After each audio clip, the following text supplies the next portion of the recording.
The sleek vessel Harmony of Worlds glided through the darkness of space, its pearlescent hull gleaming under distant starlight. Inside, 12 representatives of the Galactic Council's most advanced civilizations lounged in comfortable chambers designed to accommodate their various physiologies. "We have detected unusual energy patterns from the nearby star system," announced the ship's AI in a melodious voice. "The signatures do not match any known civilization's technology." Ambassador Trell, a tall being with iridescent skin, raised a slender hand. "Record the findings and mark the system for future study. We have more pressing matters at the Council Summit." The AI complied, but continued monitoring the strange signals. Hours later, as the diplomats dined on synthesized delicacies, the ship suddenly lurched. "Warning! Unknown vessels approaching at high velocity," the AI reported, its harmonious tone now sharp with urgency. On the bridge, Captain Krav, a stocky blue-skinned pilot, frantically worked the controls, shields at maximum, attempting evasive maneuvers. 3 dark, angular shapes appeared on the view screen, moving with impossible speed. They didn't respond to any communication attempts. "Their design matches no known species," said First Officer Miri, her 4 eyes blinking rapidly. "I cannot detect any life forms aboard." The first hit came without warning. A beam of strange energy struck the Harmony, passing through its advanced shields as if they weren't there. Ambassador Trell rushed to the bridge, stumbling as the ship shuddered again. "How is this possible? Our defensive technology is the most advanced in the galaxy." "Unknown," Captain Kraft replied, voice tight with fear. "We've lost engine control. Weapons systems are not responding." Another blast rocked the ship. Lights flickered and smoke began to fill the bridge. "We need help," Mary said, blood from a cut on her forehead dripping down her face. Captain Krav nodded grimly. "Prepare a distress call. Send it to all Council worlds." "The communication array is damaged," the AI reported.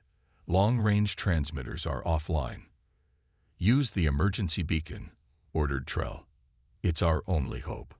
Miri worked quickly, her 6-fingered hands dancing across the controls. "The beacon can broadcast on all frequencies, including the primitive bands no civilized species has used for centuries."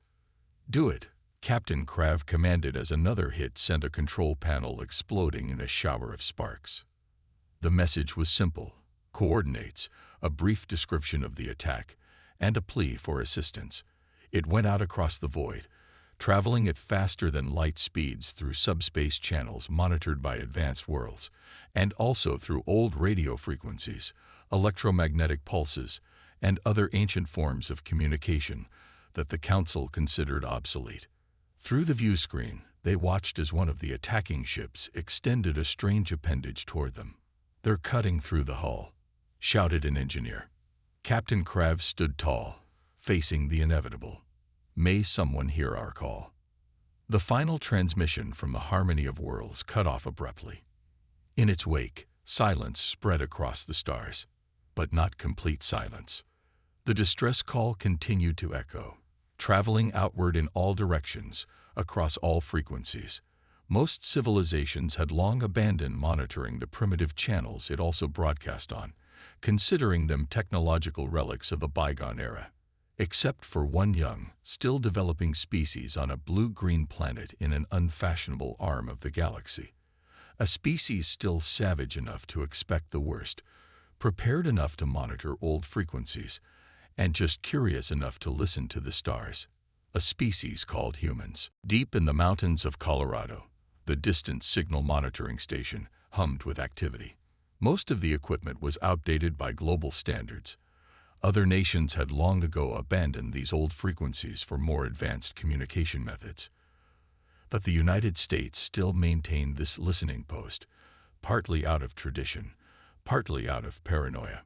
Jack Morris rubbed his tired eyes as he stared at the computer screen. Working the night shift meant lots of coffee and very little action. He was about to take another sip when an alarm blared, causing him to spill hot liquid on his shirt. "What in the world?" he muttered, quickly tapping keys to identify the source.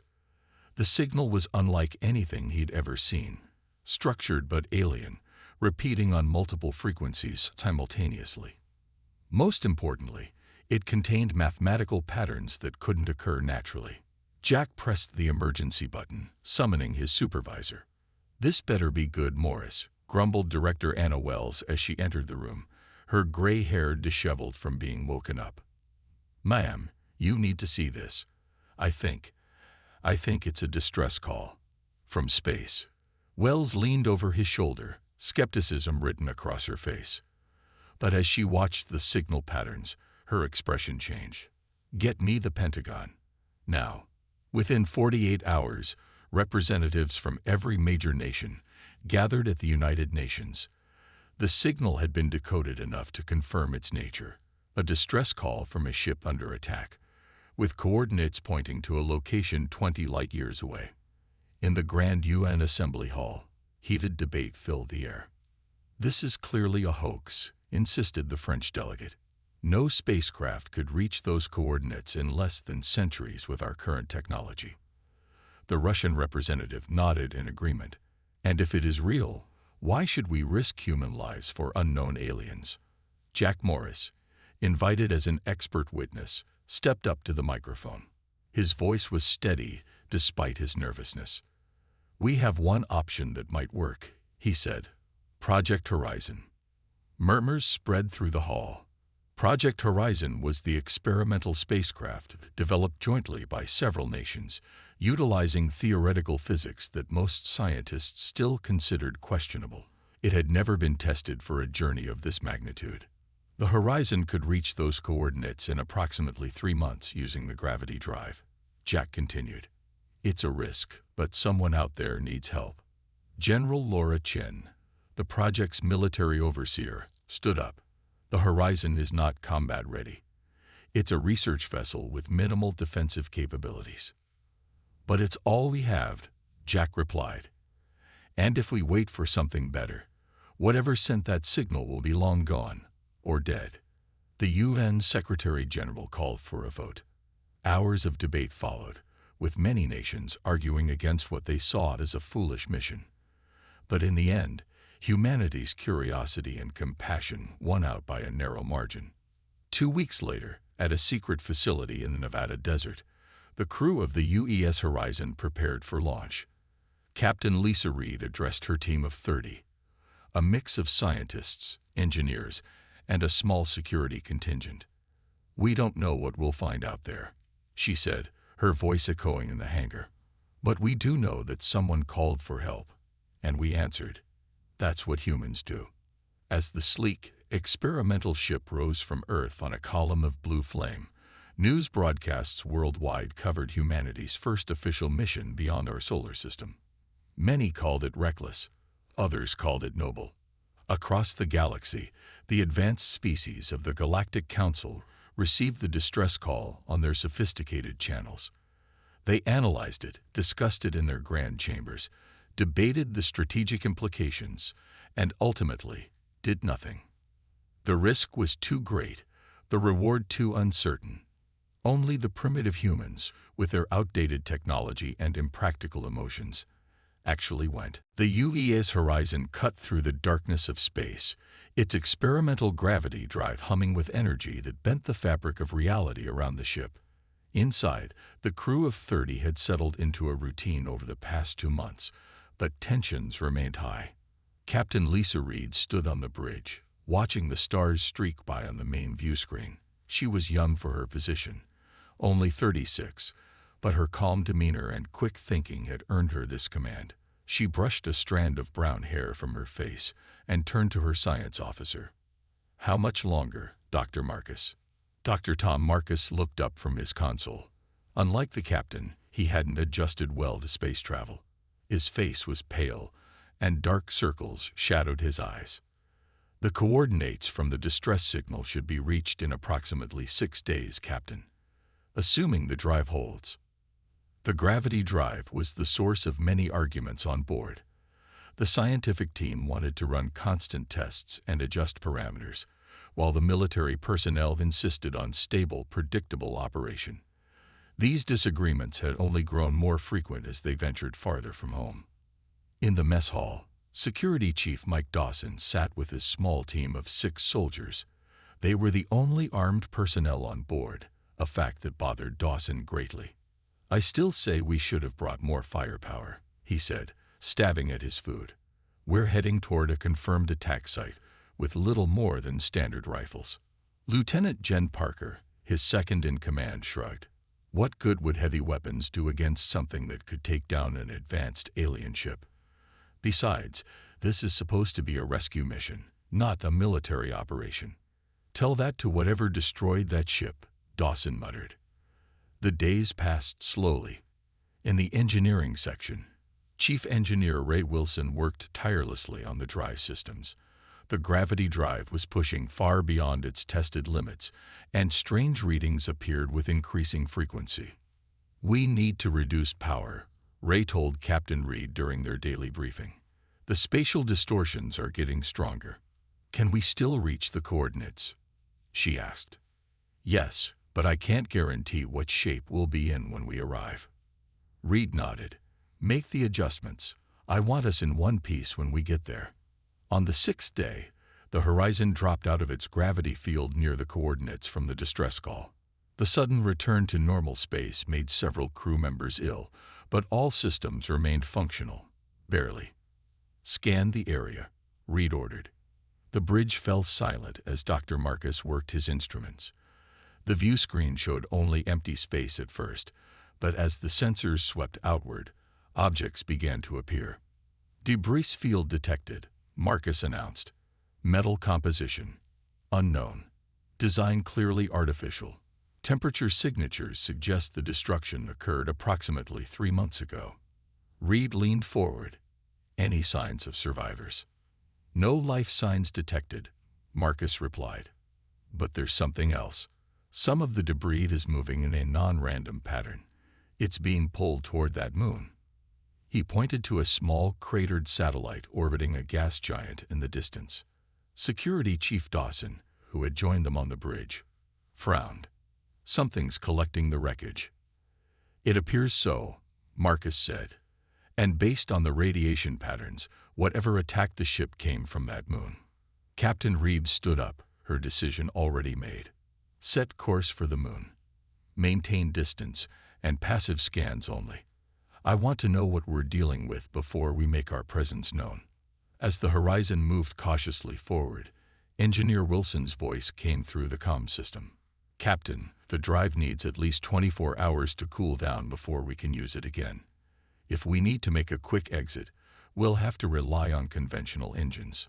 Reed acknowledged the warning, but her eyes remained fixed on the mysterious moon growing larger on the view screen. "If someone survived that attack," she said quietly, "they've been waiting for help for 3 months. We didn't come all this way to turn back now." The Horizon approached the moon, carrying its human crew toward a danger none of them could fully comprehend, but which they would face together, with the unique blend of curiosity, caution, and courage that defined their species. The UES Horizon settled into orbit around the barren, gray moon. Through the viewports, the crew could see its cratered surface, unremarkable except for one feature, a massive dark opening that looked like a wound in the lunar landscape. "That's no natural formation," Dr. Marcus said, examining the sensor readings. "It's an artificial excavation, at least 3 miles wide." Captain Reed called a meeting in the ship's conference room. The key crew members gathered around the table, faces tense with anticipation. "What do we know?" she asked. Dr. Marcus activated a holographic display showing the moon's surface. The opening leads to a complex tunnel system extending deep underground. There are energy signatures consistent with large-scale mining operations, and, he hesitated, "we've detected faint life signs, but they're unlike anything in our database." "Survivors from the distress call?" asked Lieutenant Parker. "Possibly," Marcus replied. "But there are also other readings, stronger ones, that are even stranger. Not carbon-based life as we know it." Security Chief Dawson leaned forward. "So we're dealing with 2 different species down there." "That's my best guess," Marcus said. Captain Reed stood up. "We need more information. I'm authorizing a landing party." Dawson immediately protested. "Captain, we don't know what destroyed that alien ship. We could be flying right into the same trap." "That's why you'll be leading the team, Chief," Reed replied calmly. "Take Parker and 2 of your best people. Dr. Marcus will accompany you for scientific analysis." The small shuttle descended toward the moon's surface, landing a safe distance from the massive opening.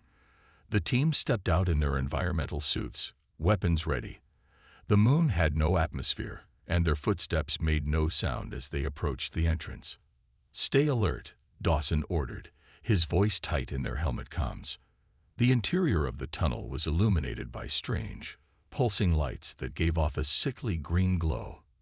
The walls were smooth, cut with precision that human technology couldn't match. "These weren't blasted," Marcus observed. "They were dissolved somehow." As they ventured deeper, they began to hear sounds, mechanical clanking and a high-pitched whine that made their teeth ache even through their helmets. The tunnel opened into a vast chamber filled with machinery.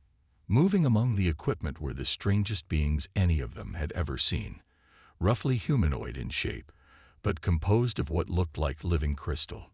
Their bodies glowed from within, changing colors as they moved. "What are they?" whispered Parker. Before Marcus could respond, one of the crystal beings turned toward them. It had no discernible face, just a cluster of glowing points where a head should be. It made a sound like shattering glass. Suddenly, alarms blared throughout the chamber. More crystal beings appeared, carrying what were clearly weapons. "Back to the tunnel," Dawson shouted, raising his rifle. The first energy blast hit the wall beside them, melting the solid rock instantly. The humans returned fire. To everyone's surprise, their conventional bullets had an effect. When they struck the crystal beings, cracks appeared in their bodies. "They're silicon-based life forms," Marcus yelled as they retreated. "Physical impact damages them." One of the creatures moved to block their escape. Dawson charged forward, slamming the butt of his rifle into its midsection. The being shattered into fragments that quickly began to reform. "They can regenerate," Parker warned, firing at another creature. As they fought their way back toward the entrance, they passed a side chamber. Marcus glanced inside and froze. "Captain, I've found the missing diplomats," he said into his comm. Inside the chamber were transparent containers holding various alien beings. Some moved weakly, others lay still. Beside them were other containers filled with processed materials, and with horror, Marcus realized they were extracting components from the living aliens. "They're not just miners," he said grimly. "They're harvesters, and organic life forms are their resources." A blast hit Marcus's suit, searing his arm. Dawson grabbed him, and they ran for the exit, the crystal beings in pursuit. "Horizon, we need immediate extraction," Dawson shouted into his comm. "And tell the captain we found the enemy. And they're unlike anything we've ever faced." Captain Reed's voice crackled through the comm system. "Dawson, what's your status?" "Under heavy fire," Security Chief Dawson shouted back, ducking behind a crystalline formation as energy blasts melted the rock around him. "We've found survivors from the Council ship, but they're being processed." Reed's response was immediate. "Hold position. We're sending the second shuttle with reinforcements." Lieutenant Parker fired her rifle at an approaching harvester, shattering its crystalline form temporarily. "These things don't stay down for long, Chief." 15 minutes later, the second shuttle landed outside the massive entrance. Captain Reed herself led the rescue team, along with the remaining security personnel and Engineer Wilson, who carried a heavy backpack. "Captain, you shouldn't be here," Dawson protested when they reached his position. Reed checked her weapon. "I don't send my people anywhere I wouldn't go myself. What's the situation?" Dr. Marcus, his arm bandaged where the energy blast had grazed him, pointed toward the inner chamber. "At least 12 alien prisoners in containment units. The harvesters appear to be extracting minerals from their bodies while keeping them alive." "Can we free them?" Reed asked. The containers have some kind of lock mechanism. I couldn't figure it out before we were attacked. Engineer Wilson stepped forward. Let me take a look. I brought some equipment that might help. Reed nodded. Dawson, your team will provide cover. Parker, secure our exit route. We move on my signal. The team advanced through the tunnels, using the mining equipment as cover. The harvesters, apparently unaccustomed to physical resistance, struggled to coordinate against the humans' tactical movements. In the processing chamber, Wilson examined the alien containers. These are sophisticated, but not complicated, he muttered, attaching a small device to the control panel. They use energy fields rather than physical locks. Inside the nearest container, a being with 4 arms and blue skin watched them with large, frightened eyes. We're here to help, Reed said, though she knew the alien couldn't understand her. She made a gentle motion with her hands, trying to convey their intentions. Wilson's device beeped, and the energy field around the container flickered and died. The blue-skinned alien stumbled forward, weak but alive. It worked. Wilson moved quickly to the next container. One by one, they freed the imprisoned aliens, beings of various shapes and sizes, all wearing tattered remains of what might have been formal attire. Some could walk, others had to be carried. A tall, slender alien with iridescent skin approached Reed and made a series of complex gestures. I think it's trying to thank us, Marcus said. Suddenly, alarms blared throughout the facility. The walls themselves began to glow with angry red light. What's happening? Reed demanded. Wilson checked his scanner. Energy buildup throughout the complex. I think we triggered some kind of security system. Or they're calling for reinforcements, Dawson added grimly. Reed made her decision instantly. We're leaving now. Dawson set the charges. While Wilson had been working on the containers, Dawson's team had been placing explosive devices at key structural points throughout the facility. What about the rest of the prisoners? Marcus asked, pointing to several containers they hadn't yet reached. Reed looked at the remaining aliens, her face reflecting her internal struggle. She turned to Wilson. How much time do we have? Minutes, maybe less. With a determined nod, Reed shouldered her rifle. Free as many as we can in the next 5 minutes. Then we move, no matter what. Working frantically, they managed to release 5 more aliens before the facility shook violently. Crystal fragments rained from the ceiling as more harvesters converged on their position.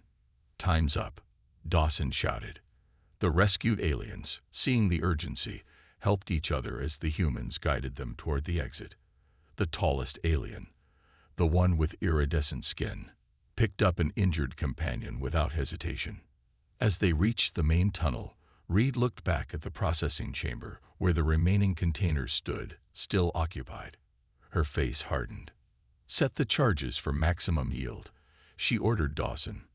If we can't save them all, we can at least make sure this place never operates again.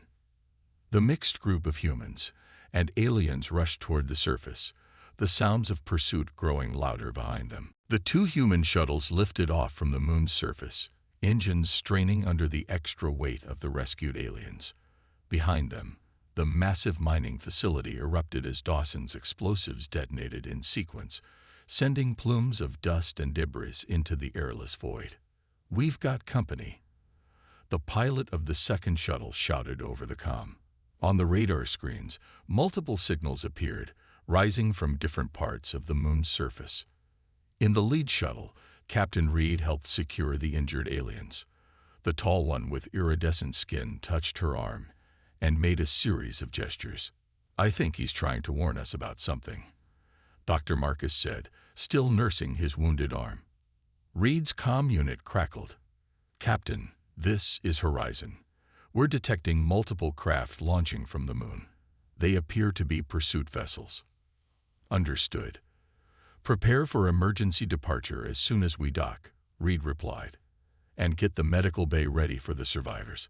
The shuttles raced toward the horizon, but the crystalline ships of the harvesters were faster, sleek angular vessels that gleamed like faceted gemstones in the starlight. They're gaining on us, Dawson said grimly. The first energy blast struck the second shuttle, causing it to veer wildly. The pilot managed to regain control, but a second hit melted part of the engine housing. "We're losing power," came the desperate call. Reed made a quick decision. Evasive pattern delta. "We'll draw their fire while you make for the horizon." Her shuttle banked sharply, placing itself between the pursuers and the damaged craft. The harvester ships adjusted course, focusing their attacks on Reed's vessel. "Hang on," the pilot yelled as they spun and dove, narrowly avoiding the deadly energy beams. When both shuttles finally reached the horizon, they slammed into the docking bay with barely controlled landings. The ship's medical team rushed forward to help the injured aliens while Reed sprinted for the bridge. "Status report," she demanded as she took her command chair. Harvester ships approaching from multiple vectors. The tactical officer reported. At least 12 vessels, all heavily armed. The gravity drive. Engineer Wilson shook his head. "Still offline. We need at least another 10 hours. "We don't have 10 minutes, Reed said, watching the approaching enemy ships on the view screen. "Conventional engines to full power. Get us away from that moon." The horizon began to move, but the harvester vessels quickly surrounded them, their weapons charging. "They're forming a blockade," Dawson observed, now manning the weapons station. "They know we can't outrun them." The first shots hit the horizon's shields, making the entire ship shudder. Warning lights flashed across the control panels. "Shields at 60%, reported the tactical officer. "Their weapons are cutting through our defenses just like they did with the alien ship." Reed's mind raced. Conventional tactics wouldn't work against these technologically superior enemies. They needed something unexpected, something the harvesters wouldn't anticipate from primitive humans. "Wilson," she called to the engineer, "can we vent atmosphere from the rear compartments?" Wilson looked confused for a moment. Then his eyes widened with understanding. "Yes, but—" "Do it," Reed ordered. "Dawson, target their lead ship the moment we change direction." Wilson worked rapidly at his console. "Ready on your mark, Captain." "Everyone brace for sudden maneuver," Reed announced shipwide. Then, now.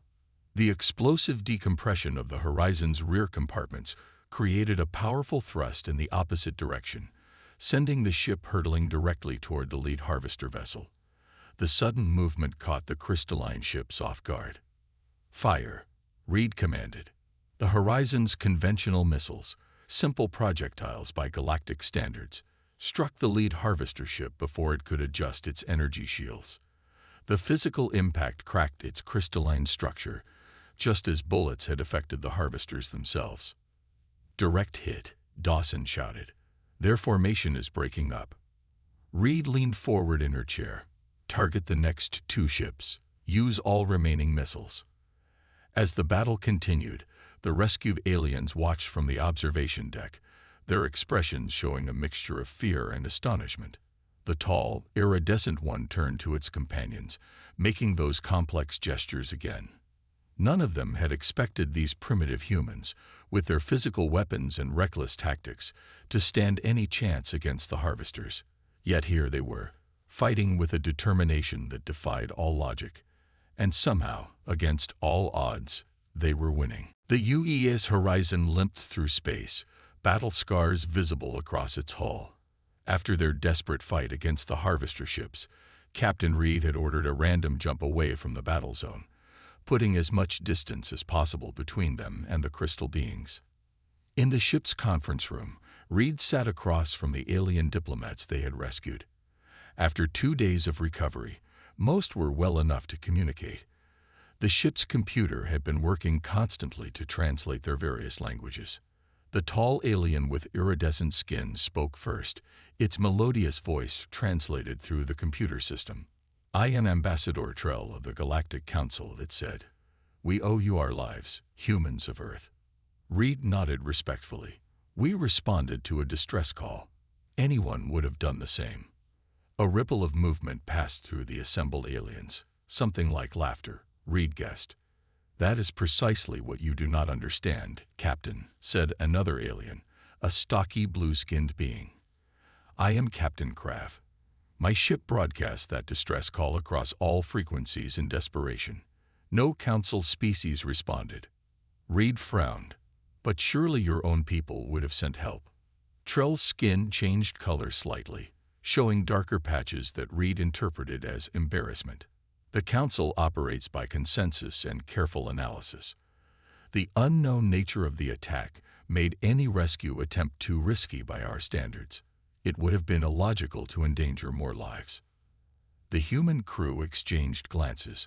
The concept of abandoning people in danger because of risk assessment was alien to them. Dr. Marcus leaned forward. So you're saying no one came because it was too dangerous? Precisely, Trell confirmed. Which is why your arrival was so unexpected. You humans, with your primitive technology and limited space experience, attempted what advanced civilizations deemed impossible. And succeeded, added Krav, a note of wonder in his translated voice. Captain Reed stood up and walked to the viewport, looking out at the stars. I think I understand now. You called us savage earlier. That's how the Council views humanity, isn't it? Trell's skin rippled again. We have observed your species for decades. You still wage war among yourselves.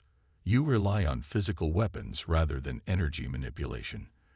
Your decision-making is influenced by emotions rather than pure logic.